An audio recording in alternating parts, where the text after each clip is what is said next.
Salam, salam sejahtera, salam bahagia Bapak Ibu serta saudara-saudara yang dikasihi oleh Tuhan Yesus Kristus. Berjumpa lagi bersama saya Pendeta Foni Lukito, Pendeta GPIB, Pendeta Non-Organik dari Batam.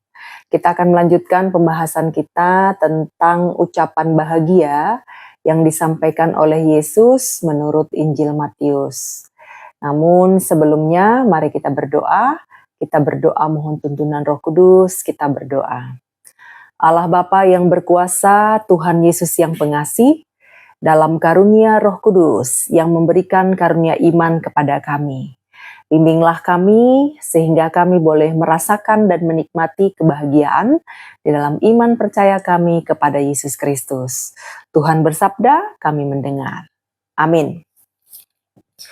Bapak Ibu serta saudara-saudara, saya akan membacakan Injil Matius pasal 5 ayat yang ke-7. Menurut terjemahan Lembaga Alkitab edisi baru, yaitu edisi yang kedua. Demikian firman Tuhan. Berbahagialah orang yang berbelas kasihan, karena mereka akan beroleh belas kasihan. Lalu bagi ibu bapak, saudara-saudara yang Alkitabnya masih dalam terjemahan edisi 1, terjemahan sebelumnya, dia berbunyi, berbahagialah orang yang murah hatinya, karena mereka akan beroleh kemurahan. Nah Bapak Ibu serta saudara-saudara, tentang kata berbelas kasihan dan juga kata bermurah hati. Ini memang terjemahan ini dipakai dengan kata yang sama dari kata bahasa Yunani, yaitu eleemon atau dari asal kata eleo, yang artinya adalah bisa dikatakan sebagai orang yang murah hati dan juga orang yang berbelas kasihan. Nah Bapak Ibu saudara-saudara, sehingga apa yang Yesus sampaikan di sini tentang orang yang berbelas kasihan. Nah, tentang orang yang berbelas kasihan, kita mungkin bertanya-tanya juga ya, sebenarnya bagaimana sih karakteristik orang yang disebut sebagai orang yang penuh dengan belas kasihan? Ya, apakah orang yang berbelas kasihan ini hanya sebatas mengatakan dan mengungkapkan perasaannya, waduh kasihan ya kepada orang-orang yang kita lihat. Ya katakanlah mungkin kita sering berjumpa ya, bahkan mungkin kita juga sering mengatakan kepada orang-orang ataupun situasi keadaan tertentu yang kita lihat mungkin ya kita lihat sebagai keadaan yang ya kurang nyaman lah begitu. Lalu kita akan mengatakan bahasa, wah kasihan ya, kasihan sih, dan seterusnya. Namun mari kita telaah lebih jauh tentang apa sih makna orang yang berbelas kasihan yang dimaksudkan oleh Yesus. Nah ibu bapak saudara-saudara, orang yang berbelas kasihan ini yang dimaksudkan oleh Yesus ini bukanlah hanya sekedar orang-orang yang pada saat-saat tertentu dia mampu untuk ya punya rasa lah, paling tidak di dalam hatinya, rasa kasih ya, rasa kasih, sehingga terucaplah dalam ucapannya dari kalimat-kalimat verbalnya, dia mengatakan kasihan ya orang-orang yang demikian, kasihan ya si A, kasihan ya si B, tanpa ada aksi dan tanpa ada aksi apapun. Nah, jadi ya hanya sebatas ucapan bibir saja. Nah, tetapi ibu bapak saudara-saudara, ya walaupun mungkin ya katakanlah untuk punya rasa kasihan saja, ya ternyata tidak semua orang juga mampu untuk memiliki punya rasa kasihan, apalagi kepada orang-orang yang mungkin dianggapnya sebagai musuhnya gitu ya, atau kita atau dia pernah terluka karena orang tersebut lah. Jadi ketika ada orang tersebut yang memusuhinya ini mengalami satu hal yang tidak tidak menyamankan ya, tidak nyaman, mungkin kita akan merasakan, rasain tuh, rasain tuh. Bahkan itu tadi, untuk mengucapkan rasa kasihan pun, kasihan ya, itu pun tak mampu. Apalagi untuk menyatakan aksi sebagai tindakan yang menunjukkan bahwa memang kita berbelas kasih. Nah, ibu bapak saudara-saudara, yang Yesus maksudkan sebagai orang yang berbelas kasihan ini adalah ya, tentu saja bukan orang-orang yang hanya sekedar mampu untuk mengucapkan dengan kata-kata, melainkan adalah orang-orang yang mampu untuk merasakan, untuk menempatkan diri pada posisi orang lain, ya. Sehingga dia mampu juga memikirkan apa yang menjadi pikiran orang lain. Dia mampu untuk merasakan apa yang dirasakan orang lain. Nah, jadi artinya ibu bapak saudara, kalau kita mungkin tadi membahasakan kita sudah mampu untuk mengatakan kasihan ya si Anu, kasihan ya si A, si B, si C dan seterusnya, itu mungkin ya hanya sekedar untuk ya bersimpati.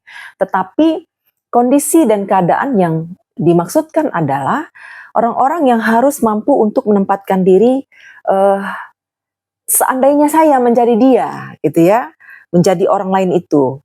Seandainya saya berada pada posisi itu, apa yang saya pikirkan dan apa yang saya rasakan dan apa tindakan saya, demikian. Jadi, atau dalam bahasanya sekarang itu adalah kita mampu untuk memiliki empati. Jadi tidak sekedar simpati saja ya, tetapi kita mampu untuk berempati, yaitu memposisikan diri menjadi orang lain itu dengan kondisi yang dialami oleh orang lain. Sehingga ibu bapak saudara, dengan ketika kita mampu untuk memiliki empati yang baik ya, maka dengan berempati kita akan mudah untuk bertoleransi. Kita akan lebih terbuka untuk mengampuni. Dan yang paling penting, kita juga akan terhindar dari berbuat baik dengan cara yang keliru. Jadi ternyata ibu bapak saudara, kita juga ya pastilah ya, saya katakan bahwa semua kita sih adalah orang-orang baik ya, dan terbeban untuk berbuat baik dan melakukan hal-hal baik. Namun kalau kita tidak memiliki rasa empati yang baik, yang cukup ya, maka kita bisa saja berbuat baik, tetapi dengan cara yang keliru, dalam arti pada akhirnya nanti tidak dapat diterima oleh teman, saudara yang kita ingin berbuat baik padanya, tetapi orang dan teman dan kawan kita ini tidak merasakan manfaatnya, tidak merasakan perbuatan baik kita itu. Sehingga ibu bapak saudara-saudara, hal yang paling penting adalah kita diarahkan untuk dapat mampu untuk memiliki rasa empati, yaitu dapat berusaha memposisikan diri sebagai orang lain, berusaha untuk mengerti pikiran orang lain, perasaan orang lain, kehendak orang lain, sehingga memang itu tadi, dengan rasa kasih yang kita punya, kita akan mampu untuk membantu orang lain dalam keadaan yang tepat. Nah, Bapak Ibu serta saudara-saudara, dalam Alkitab kita, khususnya di dalam Perjanjian Baru ya, tentang terjemahan berbelas kasihan, juga terjemahan kemurahan hati ya, kemurahan hati itu memang ada terjemahan kemurahan hati dan juga berbelas kasihan ya. Itu memang ada beberapa kata yang lain ya, yang mendapat terjemahan sebagai belas kasihan dan juga kemurahan hati. Misalnya itu di dalam Roma pasal 2 ayat yang keempat, Roma pasal 3 ayat yang ke-12 itu tentang kemurahan ya. Juga Galatia 5 ayat yang ke-22 itu kata yang dipakai adalah Krestotes. Itu yang memang dia juga memiliki arti itu hal-hal yang baik, hal-hal yang mudah, hal-hal yang berguna, hal-hal yang menguntungkan.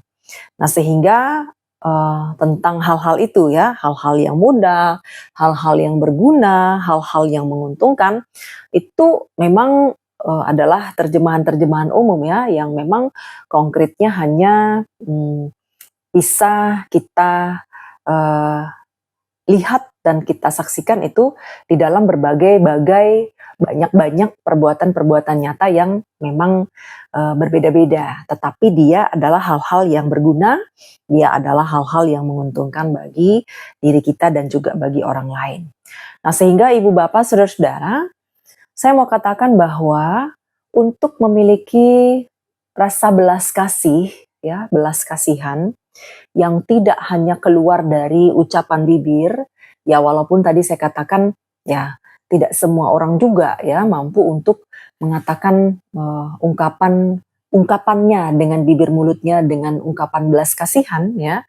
Ya karena ya mungkin ya untuk orang-orang yang tak dikenalnya, untuk orang-orang yang memiliki hubungan yang biasa-biasa, ya atau juga mungkin orang-orang yang memiliki hubungan baik dengannya, kita mampu mengatakan tentang rasa kasihan. Tetapi untuk orang-orang yang mungkin kita tidak punya hubungan apa-apa ataupun mungkin kita bertanggapan negatif ya, tidak baik terhadap orang-orang atau kelompok atau keadaan tertentu, kita akan mengatakan, nah rasainlah gitu ya.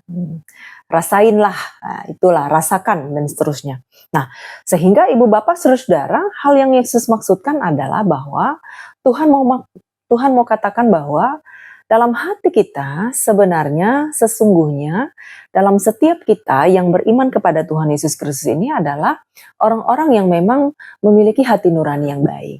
Sesungguhnya ya, kita memiliki hati nurani yang baik. Dan Tuhan mau ajarkan juga bahwa dalam hati nurani kita yang baik ini, kita mampu untuk memposisikan diri bagaimana seandainya ya, jika saya berada pada posisi si A, si B itu. Pada saat kita berada posisi menjadi dia gitu. Kira-kira saya akan berpikir apa? Kira-kira saya akan bertindak apa? Nah, sehingga Ibu Bapak Saudara-saudara, pada saat kita mampu untuk memposisikan diri menjadi orang lain itu, maka pastilah kita akan terbawa pada situasi, wah kalau saya menjadi dia, saya akan begini begitu. Nah, kalau begitu kira-kira pasti dia membutuhkan ini, dia membutuhkan itu, dan seterusnya. Sehingga saudara-saudara, pada saat kita mampu untuk memposisikan diri menjadi si A, si B, si C, kawan kita tadi, kita akan terbeban untuk berbuat sesuatu. Kita tidak hanya akan mengatakan bahwa kasihan ya kamu gitu ya. Jadi mungkin kalau untuk orang-orang tertentu yang kita bahasakan begitu mungkin bahkan akan menjadi tersinggung ya. Tetapi bukan saja kita mampu mengatakan kasihan, tetapi kita akan memiliki rasa belas kasih itu sehingga mampu bertindak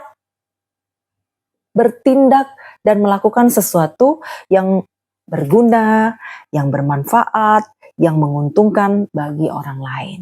Nah, bahkan termasuk kita akan lebih mudah untuk memiliki rasa toleransi.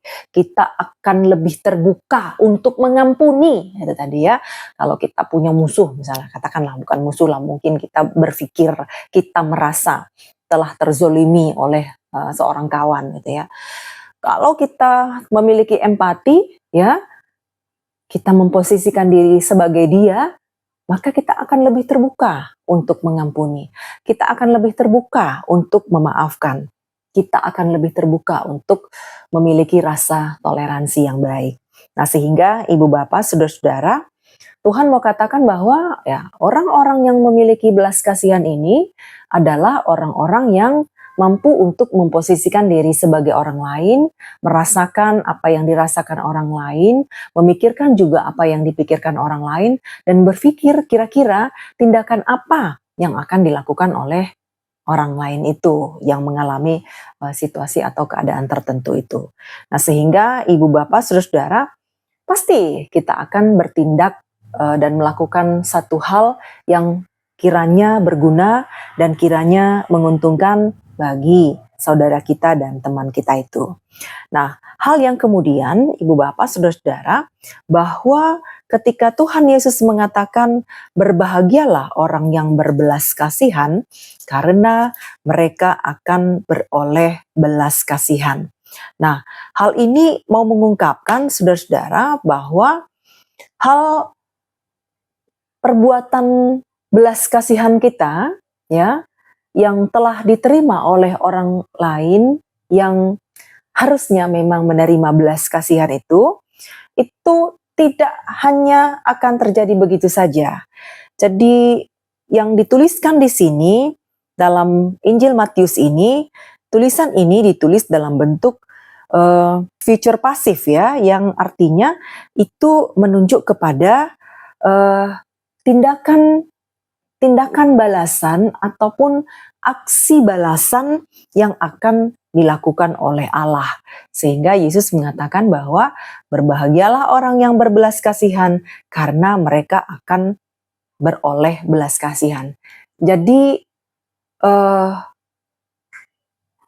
tindakan balasan ini ya yang dikatakan tadi bentuknya adalah future pasif yang artinya tindakan ini akan dibalaskan oleh Allah sendiri. Allah sendiri yang akan melakukan jawaban pada tindakan belas kasihan yang kita lakukan itu.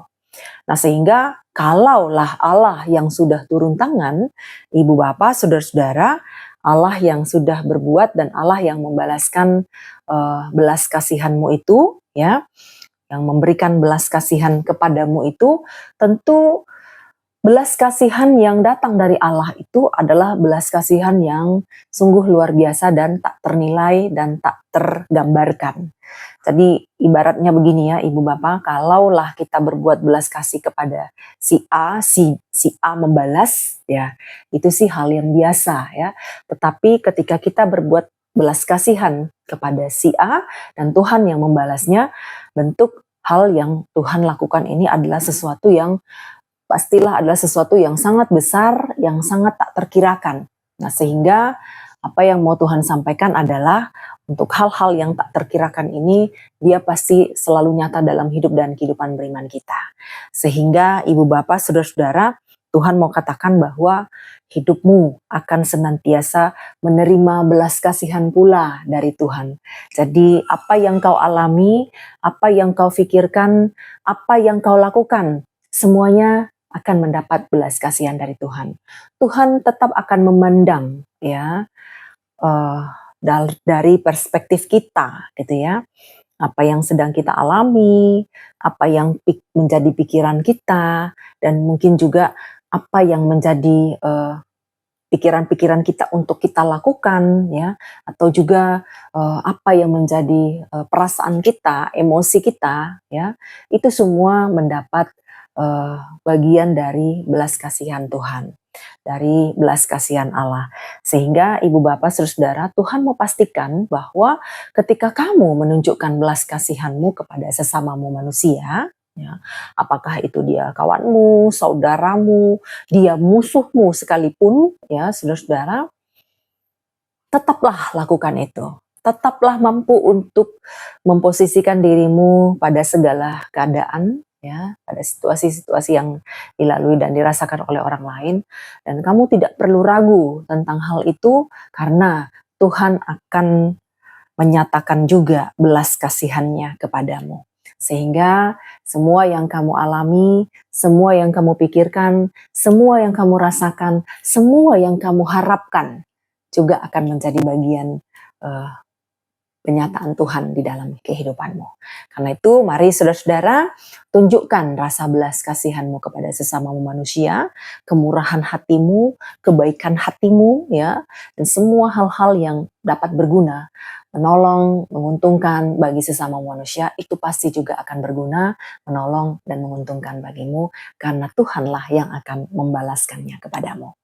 Kiranya Tuhan menolong kita dan selamat berbahagia menjadi orang yang senantiasa berbelas kasihan karena kamu akan beroleh belas kasihan. Kita berdoa. Terima kasih Tuhan untuk firman Tuhan hari ini. Kami merasa terberkati dan merasakan bahagia penuh dalam karunia Roh Kudus bahwa setiap kami yang percaya kepada Tuhan Yesus Kristus akan dimampukan untuk merasakan untuk memiliki hati yang berbelas kasihan. Karena percaya kami akan menerima belas kasihan itu dari Tuhan sendiri. Dan belas kasihan yang Tuhan nyatakan dalam hidup kami adalah belas kasih yang sungguh nyata yang boleh membawa kami dalam ucapan syukur yang melimpah-limpah. Ungkapan rasa terima kasih yang tak berhenti-henti. Sehingga sungguh nyatalah kamilah orang yang berbahagia sehingga kami mampu untuk berbelas kasihan kepada sesama kami dan kami percaya kami menerima belas kasihan dari Tuhan. Terima kasih Tuhan. Ini kami dalam nama Tuhan Yesus Kristus kami berdoa. Amin. Selamat berbahagia saudara-saudara, berbelas kasihanlah kamu, maka kamu beroleh belas kasihan dari Tuhanmu. Tuhan memberkati, salam bahagia.